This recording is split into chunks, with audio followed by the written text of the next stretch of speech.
वंदे मातरम. आज आपण बोलणार आहोत अशा एका कंपनीविषयी की ज्या कंपनीने केवळ टेक्नॉलॉजी नव्हे तर जग बदलवलं आहे. हो, ॲपल्स म्हणजे आयफोन्स बनवणारी कंपनी.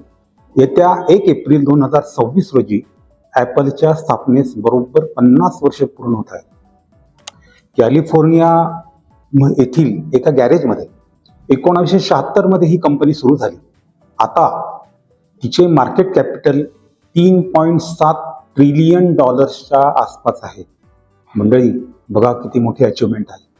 जगातील कोट्यावधी व्यक्तींच्या हातात आज ॲपल्स प्रॉडक्ट दिसतात.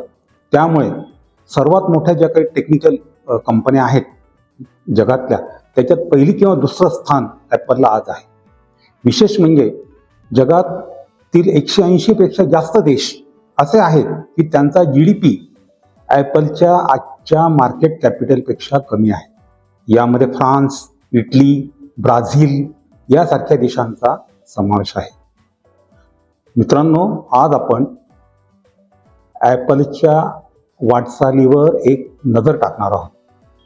नमस्कार, मी संजय झेंडे. तुम्ही पाहतात ॲक्वेरियस इन्साइट्स हे यूट्यूब चॅनल. या चॅनलचं घोषवाक्य आहे फ्लो ऑफ इन्फॉर्मेशन.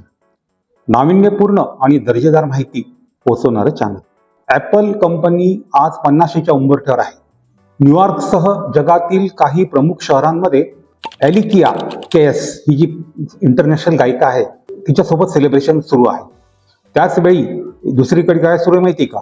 कंपनीचे जे CEO आहेत त्यांनी कंपनीला इथपर्यंत आणलं ते टिम कुक यांना नारळ देण्याच्याही हालचाली सुरू आहेत.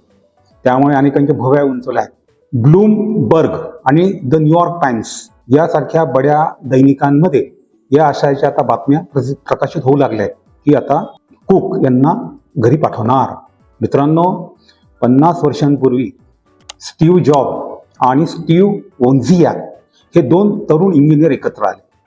याशिवाय त्यांच्या सोबत रोनाल्ड वेग नावाचा एक तरुण देखील होता. मात्र तो लवकरच त्यांना सोडून गेला. एक पर्सनल कॉम्प्युटर तयार करणे आणि त्याची विक्री करणे या उद्देशाने दोघांनी कामास सुरुवात केली. या उद्योगासाठी भांडवल उभारणे आवश्यक होते. त्यासाठी स्टीव्ह जॉबने आपली कार विकली. तर दुसरा जो स्टीव्ह होता वोन्झियाक यानं आपलं वैज्ञानिक कॅल्क्युलेटर विकलं. अशा पद्धतीने भांडवलाची जुळवाजुळव झाली आणि या उपक्रमाची नोंदणी ॲपल कॉम्प्युटर कंपनी अशी झाली. सन 1980 मध्ये कंपनी जेव्हा पब्लिक लिमिटेड झाली, पहिलाच IPO बाजारात आला. त्यामुळे कंपनीचं मार्केट कॅपिटल $1.18 अब्ज वर पोहोचलं, जे आज मार्च 26 मध्ये शेवटच्या आठवड्यात $3.7 ट्रिलियन आसपास आहे. 40 वर्षातला ही भरारी आहे. मित्रांनो, ॲपलने एक स्वप्नवत परंतु रोमांचकारी वाटचाल अनुभवलेली आहे. कॅलिफोर्नियामधील एका छोट्या गॅरेजमध्ये पाहिलेलं जग बदलवण्याचं स्वप्न, त्यासाठी थिंक डिफरंट या मंत्राचा केलेला अखंड अंगीकार आज ॲपल कंपनीला 50च्या म्हणजे सुवर्ण महोत्सवी टप्पा गाठण्यास कारणीभूत ठरलेला आहे. जॉब वोन्झियाकने प्रॉडक्ट तयार करायचे आणि स्टीव्ह जॉबने ते विकायचे, असं त्यांचं म्युच्युअल अंडरस्टँडिंग होतं. या दोघांनी प्रॉडक्ट्स बाजारात आणण्याची जी वेळ होती ती अतिशय योग्य होती. कारण असंख्य जे लाखो ग्राहक होते त्यांना अशाच एका प्रॉडक्टची, अशाच एका उपकरणाची गरज होती. ते वाट पाहत होते. ग्राहकांचं समाधान होत होतं, त्यामुळे मागणी वाढत होती. आणि ॲपलच्या बाबतीत आपण म्हणू शकतो की वाढता वाढता वाढे भेदिले शून्य मंडळ असे काहीसे झाले. मित्रांनो, 1976 मध्ये पहिला ॲपल वन हा हँडबिल्ट बाजारात आला.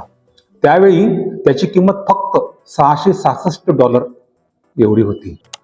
1977 साल जे उजाडलं तेच मुळे ॲपलचं भाग्योदय वर्ष म्हणतो. ॲपल बूम वर्ष अशी त्या 1977 या वर्षाची ओळख राहिली. कारण बाजारामध्ये ॲपल 2 लॉन्च झाला होता. ॲपलने बनवलेले कलर स्क्रीन लाखो घरांमध्ये दिसू लागले होते. ही 77 मधली गोष्ट आहे. पुढे 1984 मध्ये आला मॅकिंटोश, हा पहिलाच ग्राफिकल युजर इंटरफेस असलेला कॉम्प्युटर. अशी धडाडी सुरू होती. पुढे 1990च्या सुमारास कंपनीला अनेक समस्यांनी घेरलं.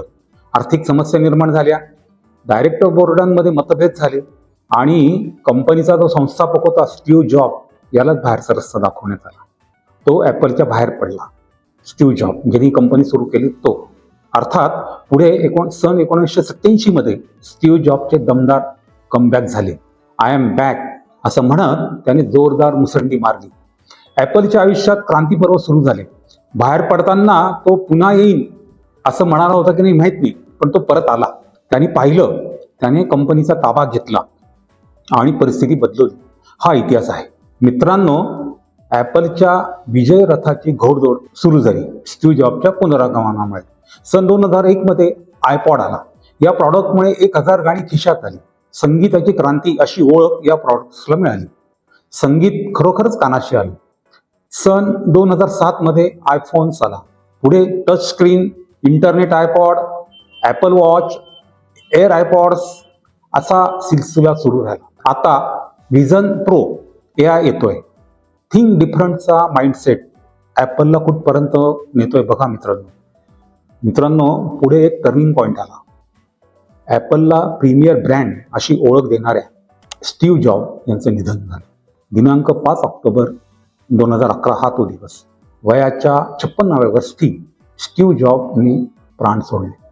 टेक्नॉलॉजीचं युग निर्माण करणाऱ्या आणि ग्राहकाचं स्टेटस वाढवणाऱ्या एक व्यक्तिमत्व काळाच्या पडद्याआड गेलं. त्याच वर्षी टिम कुक, जे हल्लीचे CEO आहेत, यांनी कंपनीची धुरा खांद्यावर घेतली. Services, Apple music, iCloud, app store यावर त्यांनी फोकस करण्याचे ठरवले. हे त्यांचं धोरण सुरुवातीपासून राहिले टिम कुक यांचं.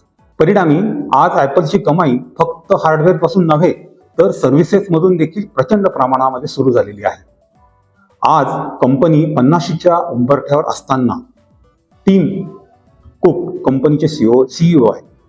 ॲपल फक्त प्रॉडक्ट्स नाही तर एक इकोसिस्टीम आहे. ॲपल हे एक साम्राज्य आहे आणि या साम्राज्याचे अनभिक्षित सम्राट टिम कुक आहे. आज जगातील सुमारे 180 पेक्षा जास्त देशांची अर्थव्यवस्था ॲपलच्या $3.7 ट्रिलियन आर्थिक सत्तेपेक्षा कमी आहे. विशेष म्हणजे या देशांमध्ये फ्रान्स, UK, इटली, ब्राझील यासारखे देश देखील आहेत. मित्रांनो, ॲपलचे प्रॉडक्ट्स बाळगणं प्रतिष्ठेचं लक्षण आहे. ते स्टेटस सिम्बॉल देखील आहे. ॲपलचे प्रॉडक्ट्स खरेदी करण्याचा विषय अनेकांच्या बकेट लिस्टमध्ये अग्रभागी असतो. ॲपलची ही कहाणी फक्त नंबर्सची नाही तर ती आहे क्रांतीची, धैर्याची आणि थिंक डिफरंटचा माइंडसेट असलेल्यांची. 13 मार्च 2026 रोजी न्यूयॉर्कमधील ॲपल ग्रँड सेंट्रल स्टोअर्समध्ये 50व्या वर्धापन दिनानिमित्ताने एका शानदार कार्यक्रमाचं आयोजन करण्यात आलं होतं. जागतिक कीर्तीची गायिका ॲलिसिका कीज हिने अतिशय बहारदार अशी 8 गाणी यावेळी सादर केली. तिची लिंक आम्ही दिली आहे, ती तुम्ही बघू शकता. ॲपलचे CEO टिम कुक यावेळी उपस्थित होते. ते म्हणाले, 50 years of changing the world and we are just getting started. बघा, हे वाक्य खूपच रोमांचकारी वाटतंय. तसंच ज्या स्पर्धक कंपन्या आहेत त्यांना धडकी बनवणारं देखील आहे. मित्रांनो, एक कंपनी गॅरेजमधून सुरू होते आणि आज ती जगातील सर्वात प्रभावशाली ब्रँड ठरली आहे. इनोव्हेशन, साधेपणा आणि वेगळे विचार करणं या पायावर ॲपल उभी दिसते. मित्रांनो, तुम्ही ॲपलचे फॅन आहात का? कमेंटमध्ये सांगा. तुमचं पहिलं ॲपलचं प्रॉडक्ट कोणतं होतं? ॲपलची सर्व्हिस तुम्हाला कशी वाटते? ॲपल प्रॉडक्ट्सचे कोणते वैशिष्ट्य तुम्हाला जास्त आवडतात? आणि नुकताच लॉन्च केलेला iPhone 17 ची किंमत कोणत्या देशामध्ये किती आहे याचा शोध तुम्ही घ्या आणि कमेंट्समध्ये सांगा. आणि अजून एक, ॲपल नाव देण्यामागचं कारण काय? त्याचा एक इतिहास आहे. तो मी मुद्दाम सांगितला नाही, तो तुम्ही शोधा आणि खाली कमेंट्समध्ये सांगा. आणि असंही सांगा, तुम्ही थिंक डिफरंट करता का हे पण सांगा. ॲपल 50शीत पदार्पण करत असताना सध्याचे CEO टिम कुक हे आज 65 वर्षांचे आहेत. नवीन CEOचा शोध सुरू झाल्याची चर्चा आहे. काही इंग्रजी न्यूजपेपर्समध्ये अशा आशयाच्या बातम्या प्रसिद्ध झालेल्या आहेत. आपल्या मतानुसार तुम्ही दादा अभ्यास करा, सर्च करा आणि सांगा ॲपलचे भावी CEO कोण असतील. कमेंट बॉक्समध्ये नक्की सांगा. अजून एक मित्रांनो, तुम्हाला सांगतो, ॲपलचे जे संस्थापक होते स्टीव्ह जॉब्स यांच्या बायोग्राफीचं नाव सांगतो. ते पुस्तक तुम्ही नक्की मिळवा आणि वाचा. त्यातलं एक वाक्य आहे, fun spirited and not intimidating. त्याचे लेखक आहेत वॉल्टर आय झॅक्सन. मराठी वाचकांसाठी डायमंड प्रकाशनाने या इंग्रजी पुस्तकाचे मराठीत भाषांतर देखील केलेलं आहे. ते पण प्रकाशित झालेलं आहे.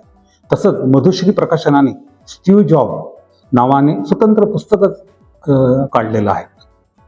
मित्रांनो, ही स्टोरी आवडली असेल तर लाईक करा, सबस्क्राईब करा आणि बेल आयकॉन दाबा, जेणेकरून अशा मजेदार स्टोरीज मिस होणार नाहीत.